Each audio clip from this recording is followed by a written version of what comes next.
அனைத்து மருதுசேனை நிர்வாகிகளுக்கும் மற்றும் எனது அருமை அகமுடையர் சொந்தங்களுக்கும் எனது அகம் நிறைந்த வணக்கம்.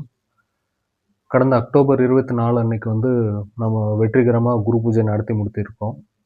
இந்த குரு பூஜை குறித்த சிறப்பு அம்சம், தருமபுரி மாவட்ட குரு பூஜை குறித்த சிறப்பு அம்சத்தை நான் இன்னைக்கு சொல்ல விரும்புகிறேன். அதாவது அன்னைக்கு வராதவங்க கூட நிறைய பேர் இருந்திருப்பீங்க. இல்லை தருமபுரி மாவட்டத்தில் நடந்த குரு பூஜை பற்றி தெரியாதவங்க கூட நிறைய பேர் இருந்திருப்பீங்க நம்ம சமூகத்திலே. அவங்கள தெரிஞ்சுக்கிற விதமாக இதை நான் பதிவு பண்ணுறேன். முதல்ல மருது சேனை மூலமாக நம்ம என்ன திட்டமிட்டோம்னா, எல்லா கிளைகளையும் முதல் முறையாக, அதாவது இத்தனை நாள் பல தலைவர்கள் வந்திருக்காங்க, பலதரப்பட்ட முயற்சிகள், அதாவது எல்லாத்தையும் ஒருங்கிணைச்சு பெரிய அளவில் எந்த முயற்சியும் எடுக்கல. அதில் பார்த்தீங்கன்னா ஒரு 20 வருஷம் 30 வருஷம் இடைவேளை இருக்குது மூவேந்தர் முன்னேற்ற கழகத்துக்கு அப்புறமேட்டு. இப்போ பார்த்தீங்கன்னா அது ஒரு அந்த 20 வருஷம் 30 வருஷம் இடைவேளைக்கு அப்புறமேட்டு மருது சேனையின் சார்பில் எல்லா கிளையும் ஒருங்கிணைச்சு ஒவ்வொரு கிளையிலையும் குரு பூஜை தனித்தனியாக நடத்தி, அதே மாதிரி அதே நாளில் பெண்ணாகரத்தில் எல்லா நலமல்லி பெண்ணாரம் ஒன்றியும் சேர்ந்து எல்லா நிர்வாகிகளும் பொதுமக்களும் உறவுகளும் பங்கேற்கும் விதமாக பெண்ணாகரத்துலையும் நடத்தி முடிச்சிருக்கோம். இதில் என்ன ஒரு சிறப்பு அம்சம்னா, இது முதல் முறையாக நடந்த குரு பூஜை நிகழ்வு. அதாவது தருமபுரி மாவட்டத்தை பொறுத்த வரைக்கும் பெண்ணாகரம் நல்லமல்லி ஒன்றியத்தில் இதுதான் மாமன்னர்கள் மருது பாண்டியர்களுக்காக நடத்தப்பட்ட முதல் குரு பூஜை நிகழ்ச்சி. இதே பார்த்தீங்கன்னா, இதே வட தமிழகத்தில் திருப்பத்தூர், திருவண்ணாமலை அந்த மாதிரி பல இடங்களில் அவங்க நம்மளுக்கெல்லாம் முன்னாடி ஒரு 10 வருஷம் 15 வருஷம் முன்னாடி அட்வான்ஸாக அவங்க பண்ணி முடிச்சிருக்காங்க. தருமபுரி மாவட்டத்தில் நம்மளுக்கு போதிய ஒரு விழிப்புணர்வு, இந்த உணர்வும் ஒரு விதத்தில் கம்மியாக இருக்குன்னு கூட சொல்லலாம். இந்த சூழலில் மருது சேனை கிளை ஆரம்பித்ததுலேருந்து இது என்ன ஒரு ஒரு குறைந்த நேரம் தான், ஒரு 3 மாதம் 4 மாதம் ஒரு இடைவெளியிலேயே ஒரு 2 மாதத்துக்கு முன்னாடி நம்ம சிக்கனம்பட்டி கிளையை சேர்ந்த ஜெயராமன் மாமா அவர்களின் மகள் தீபாவுக்கு ஒரு பாராட்டு விழா நடத்தினோம். அதுக்கும் இதுக்கும் பார்த்தீங்கன்னா கிட்டத்தட்ட ஒரு 3 மாதம் இடைவேளை தான். உடனே இப்போ குரு பூஜை நடத்தியிருக்கோம். இது ஒரு மைல்கல்லுன்னு சொல்லலாம். அதாவது அகமுடையர் பேரினத்துக்கு தருமபுரி மாவட்டத்தில், குறிப்பாக நல்லமல்லி பெண்ணாரம் மாவட்டத்தில் இது ஒரு மைல்கல்லான ஒரு நிகழ்ச்சி தான். ஏன்னு கேட்டிங்கன்னா, அதாவது நீங்கள் பார்த்துருப்பீங்க, உங்கள் ஊரில் ஏற்கனவே பார்த்துருப்பீங்க. ஒரு ஒரு சங்கம் நடத்துறது, ஒரு சீட்டு நடத்துறது, ஒரு திருவிழா நடத்துறதுன்னா கூட ஒரு ஊருக்குள்ளே இருக்கிற நம் சமூகத்தினரை ஒன்றிணைக்கிறது ஒரு பெரிய விஷயமா இருக்குது. மேல் விதி கீழ் விதி, அந்த சாமி கும்பிட்றவங்க இந்த சாமி கும்பிட்றவங்க, அந்த அண்ணன் தம்பி இந்த அண்ணன் தம்பி, எனக்கும் அவங்களுக்கும் ஆகாது, இந்த மாதிரி ஏகப்பட்ட ஏற்றத்தாழ்வுகள் இருக்குது.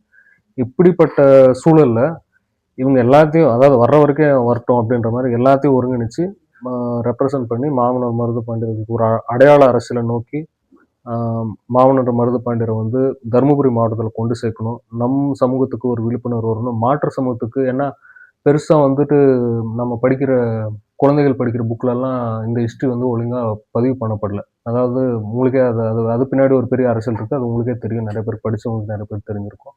அப்படிப்பட்ட சூழலில் ஜாலியன் வாலாபாக்கு முன்னாடியே நடந்த மிகப்பெரும் படுகொலை, திருப்பத்தூர் படுகொலை, அதை நினைவு கூறும் விதமாக மாமன்னர் மருது பாண்டியர்களின் வீரம், கொடை, அவங்களோட அரசாட்சி, இது தலைமுறை கடந்து கொண்டு சேர்க்கும் விதமாக இந்த ஒரு முயற்சி நாம் பண்ணோம். இது அதே மாதிரி இன்னொரு விஷயம் எல்லா கிளையும் சேர்ந்து பண்ணியிருக்கு. பெண்ணாரத்தில் நடத்தினா ஓகே. இதனால என்னென்னா, மாற்று சமூகத்தினருக்கும் ஒரு அரசியல்வாதிகளுக்கும் அதிகாரத்திற்கும் நம்மளோட பலம் என்னன்றதை ஓரளவுக்கு காமிச்சிருக்கோம் இந்த முதல் நிகழ்விலேயே. இதை பல பேர் சொல்லலாம், இது நீங்கள் அப்படி பண்ணியிருக்கணும் இப்படி பண்ணியிருக்கணும், அதெல்லாம் கிடையாது. இது வரைக்கும் ஒன்றுமே இல்லை. இப்போ நாங்கள் பண்ணியிருக்கோம். அதனால் இதுக்கு அடுத்தது பண்ணுறது இதோட பெட்டராக பண்ணணும். ஏன்னா இப்போ எல்லாருக்கும் ஒரு உணர்வு ஊட்டுற முயற்சி நடந்துட்டுருக்கு. இப்போ நாங்கள் ரோடு போட்டோம். இந்த ரோடு போடுறது ரொம்ப கடினமான வேலை. அதை நாங்கள் பண்ணி முடிச்சிருக்கோம். இதுக்கு மேலே இதில் யாருனாலையும் பயணிக்கலாம். ஒவ்வொரு கிளையும் தனியாக முன்னெடுத்து பண்ணலாம். நாங்கள் உங்களோட நாங்கள் நல்லா பண்ணி காட்டுறோம். இதை என்ன நீங்கள் யார் முன்னெடுத்தாலும் இது கௌரவப்படுத்துறது மாமன்னர் மருது பாண்டியரை தான். அந்த கிரெடிட் அகமுடையர் பேரினத்துக்கு தான் போகும். அதனால் இது யார் ஒரு ஒரு ஆரோக்கியமான ஒரு போட்டியை எடுத்து பண்ணாலுமே எங்களுக்கு மகிழ்ச்சி தான். முதல்ல மகிழ்ச்சி அடைகிறது மாவட்ட தலைமையும் ஏனைய இனப்பற்றாளர்களும் மற்றும் மருதுசேனை தலைமையும் தான் சந்தோஷப்பட போகுது. இதில் எந்த மாற்று கருத்தும் இருக்க வாய்ப்பில்லை. இது இந்த வாட்டி பண்ண நிகழ்வு ஒரு ட்ரெய்லர், முன்னோட்டம் மட்டுமே. இது முத்தாய்ப்பான ஒரு நிகழ்வு, மைல்கல்லான நிகழ்வு. இதுக்கு மேற்பட்டு எந்த ஒரு நிகழ்வு நடத்துறதும் ஈஸியாக நடந்துடும்.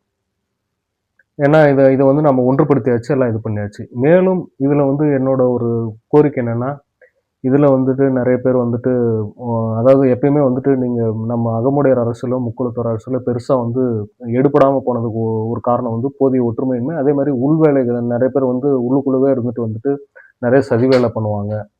ஆ இது வந்து ஒரு உதாரணத்துக்கு சொல்லணும்னா எப்படின்னா, எல்லா ஊரையும், எல்லா கிளையும் ஒண்ணு சேர்த்துறது கஷ்டம். ஆனா ஊருக்கு ஊருக்கு வந்து சண்டை வைக்க முடியும். ஒரு ஊருக்குள்ளேயே சண்டை வைக்க முடியும். வேற்றுமையை உருவாக்க முடியும். அப்பேற்பட்ட ஆளுங்க கிட்ட இருந்து நம்ம கொஞ்சம் ஒதுங்கி இருந்து, நம்மளோட நோக்கம் என்ன?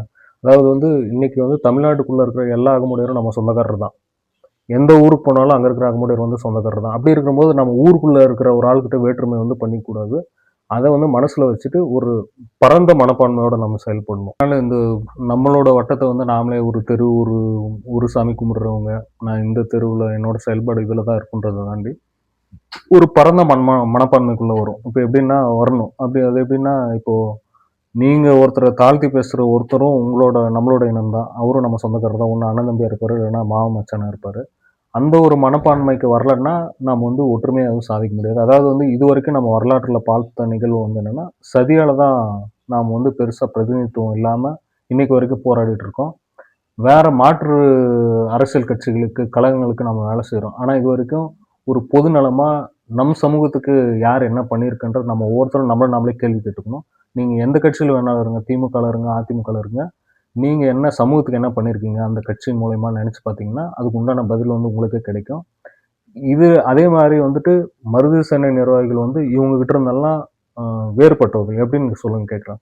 அவங்களுக்கு வந்து உணர்வு மட்டும் தான் இருக்கு அவங்ககிட்ட. நெறைய பேருக்கு பார்த்தீங்கன்னா, போதிய பொருளாதாரம் இருக்காது. உணர்வு இருக்கும். ஆ இவங்களுக்கு வந்து பெருசா எதுவும் ஃபண்டிங்கோ, இல்ல எந்த ஒரு எல்லாரும் கை காசு போட்டு பாருங்க இந்த வாட்டி குரு பூஜை கூட பார்த்தீங்கன்னா, உங்களுக்கே தெரியும். எல்லாத்துக்கிட்டயும் நம்ம சொந்தக்கார ஒவ்வொருத்தர்கிட்டயும் காசு வாங்கி கலெக்ட் பண்ணி பண்ணியிருப்போம். இந்த மாரிலாம் இருக்கிறதில, அவங்கள வந்து நம்ப அ அந்த மாரி ஆளுங்கள தான் நம்ம கௌரவப்படுத்தணும். இவங்க ஒரு படி மேல உயர்ந்தவங்கன்னு நம்ம சொல்லலாம். இவங்க என்ன சமுதாய போராளிகள். நம்மளோட சமூக உரிமைக்காக, நம்மளோட சமூக பிரதிநிதித்துக்காக ஒரு ஸ்டெப் எடுத்து முன்னாடி வைக்கிறவங்க எல்லாருமே போற்றத் தகுந்தவர்கள் தான். ஒரு விஷயம் இந்த குரு பூஜை வெற்றிகரமா நடத்தி முடிக்க நெறைய பேர் பாடுபட்டுருக்காங்க. திரைமறைவிலயும் சரி, களத்திலயும் சரி. சில பேர் சொன்னா, மீதி நிர்வாகிகளுக்கு வந்து ஒரு என்ன அப்ப நாம ஒண்ணும் செய்யலையா அப்படின்ற மாரி ஒரு வெறுப்பு வரும். அதனால நான் வந்து பொத்தாம் பொதுவா இந்த நன்றிய வந்து எல்லா கிளைகளுக்கும் சமர்ப்பிக்கிறேன். ஆ அதே மாரி இந்த இந்த நன்றிய வந்து அ தலைவரின் சார்பாகவும், மாநில தலைமையின் சார்பாகவும், மாவட்ட தலைமையின் சார்பாகவும் ஒரு பிரதிநிதியாக நான் உங்களுக்கு தெரிவித்துக் கொள்கிறேன். நன்றி, வணக்கம்.